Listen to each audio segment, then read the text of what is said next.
नहीं भाई साहब, जो भक्ति उन्हें समाज और परिवार के कर्तव्य से दूर कर दे वो बल नहीं, दुर्बलता है।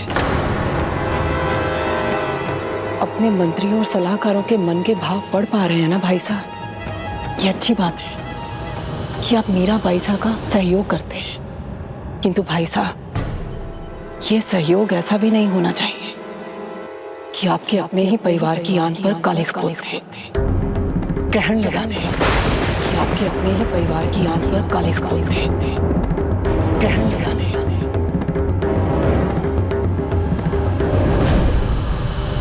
रानी साहब, आप कहें तो मैं सभी को दाल परोस दूं?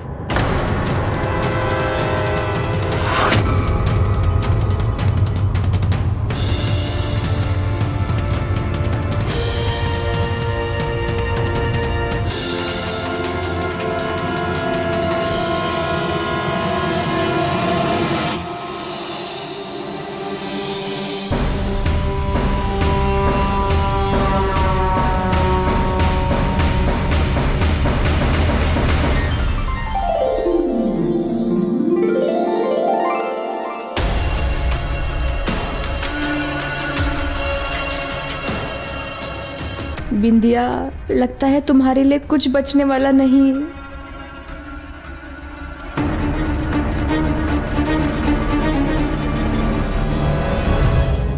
अपने जीवन में इससे स्वादिष्ट दाल चूरमा मैंने आज तक नहीं खाया। आनंद आ गया भाभी साहब।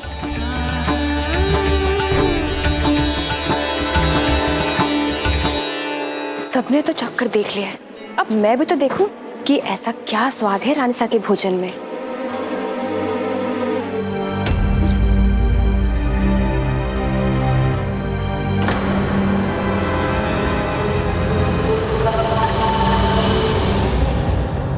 भोजन में भक्ति का नमक मिला हो तो उसका स्वाद दोगुना हो जाता है।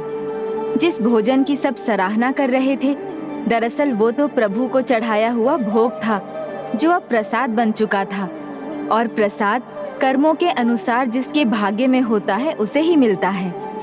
जिसके मन में बुराई हो, जो बुरे कर्मों की ओर तत्पर रहता है, उसे वो प्रसाद कैसे मिल सकता है? ये प्रभु का प्रसाद है, आप सब खाइएगा।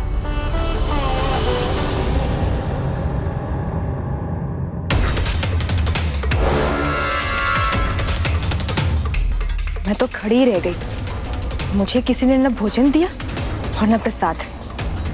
तो अब मैं उदा भाई साहब को सब बताकर ऐसा प्रसाद दूंगी नई रानी साहब को कि राणा जी भी अपना हाथ खींच लें।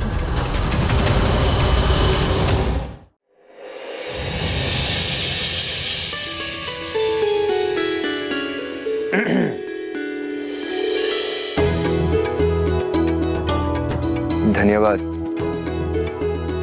भोजन बहुत स्वादिष्ट था। आपका भी धन्यवाद मेरा इतना साथ देने के लिए। धन्यवाद कैसा, ये तो मेरा दायित्व है। बस मैं चाहता हूँ एक दायित्व आप भी निभाए। जब भजन गाते हुए साधुओं की टोली निकली थी तो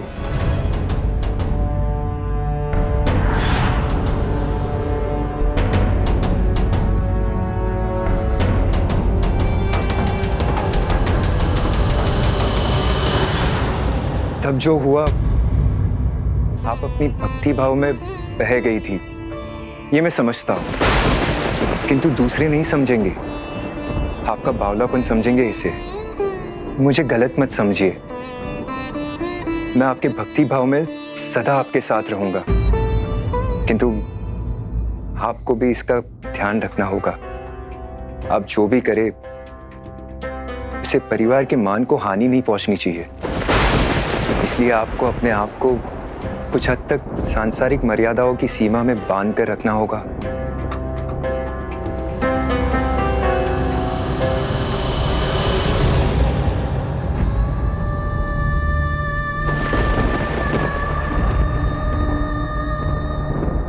अब आप ही बताइए प्रभु,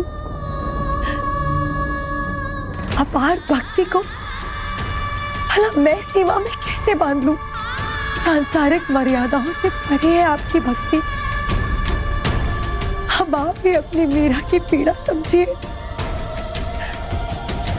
और ले जाइए मुझे यहाँ से, और ले जाइए मुझे यहाँ से।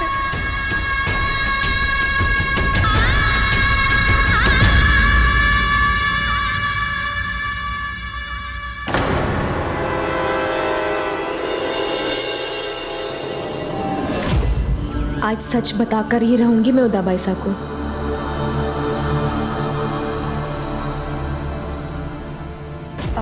उदा बाईसा, नई रानी सा ने भोजन बहुत अच्छा पकाया। इस परिवार की, राणा जी सा की और आपकी लाज रख ली। पर फिर मैंने जो देखा वो क्या था, ये इस बिंदिया को नहीं समझ में आया। पहेलियां क्यों बुझा रही हो बिंदिया? साफ साफ कहो, क्या देखा तुमने?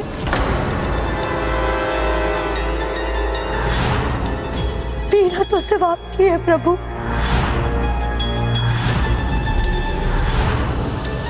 उदा बहन सा, भाई साहब, हम जाने के लिए तैयार हैं।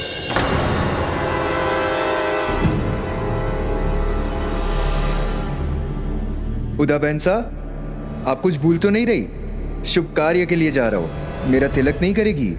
भाई साहब, आपकी ही बहन हूं मैं, कुछ नहीं भूलती। ये देखिए, तिलक की थाल बिल्कुल तैयार है, बस तिलक लगाने वाली ही कहीं नजर नहीं आ रही। क्यों? आप है ना, और कौन करेगा मेरा तिलक? क्यों भाई साहब, हम क्यों लगाएंगे तिलक आपको? अब भाभी सा आ गई हैं, ये उनका दायित्व बनता है। तिलक तो वही करेंगी आपको। भाई साहब उचित कहती।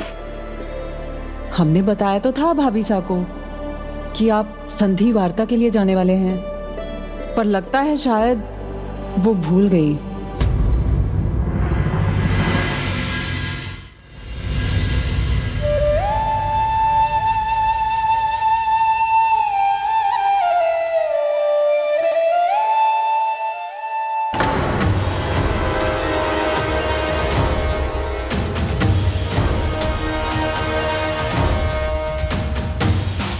क्या बात है उदा बाईसा, आप इतनी नाराज क्यों लग रही हैं?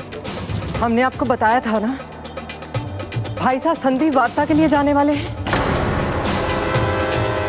वो चले भी गए और आप तिलक करना भूल गई। आपकी भक्ति के खिलाफ नहीं हूं मैं, पर जो एक राज परिवार के लिए, हमारे आपके परिवार के लिए जरूरी है, उसे कैसे भूल सकती हैं आप?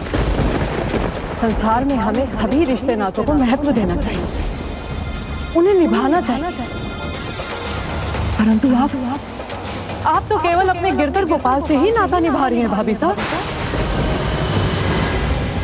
एक पत्नी, एक रानी होने के दायित्व तो आप भूलती ही जा रही हैं। भाई साहब आपके मन को समझते हैं, आपकी भावनाओं का सम्मान करते हैं, तो थोड़ी बहुत समझ तो आपको भी रखनी चाहिए ना भाभी साहब। हम मानते हैं कि एक पत्नी होने के दायित्व समझने में आपको थोड़ा समय लग सकता है, किंतु एक रानी होने के दायित्व, वो तो आप भली भांति जानती हैं। कम से कम उन्हें तो निभा ही सकती है ना आप।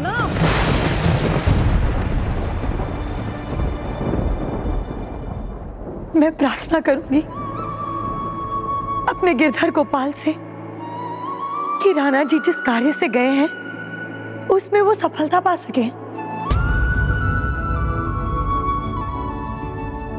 यदि उनकी रानी बनकर अपने हाथों से आप उनका तिलक करके भेजती तो मेरे भाई साहब और विश्वास से भरकर जाते।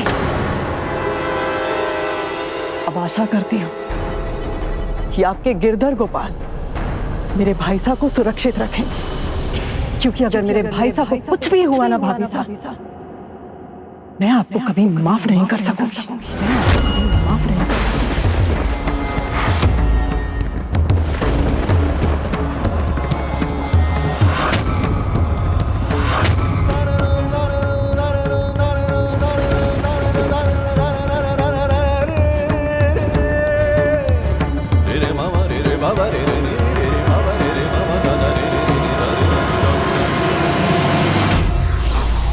भक्ति और सांसारिक कर्तव्यों में संतुलन बनाना असंभव ना सही, कठिन अवश्य है।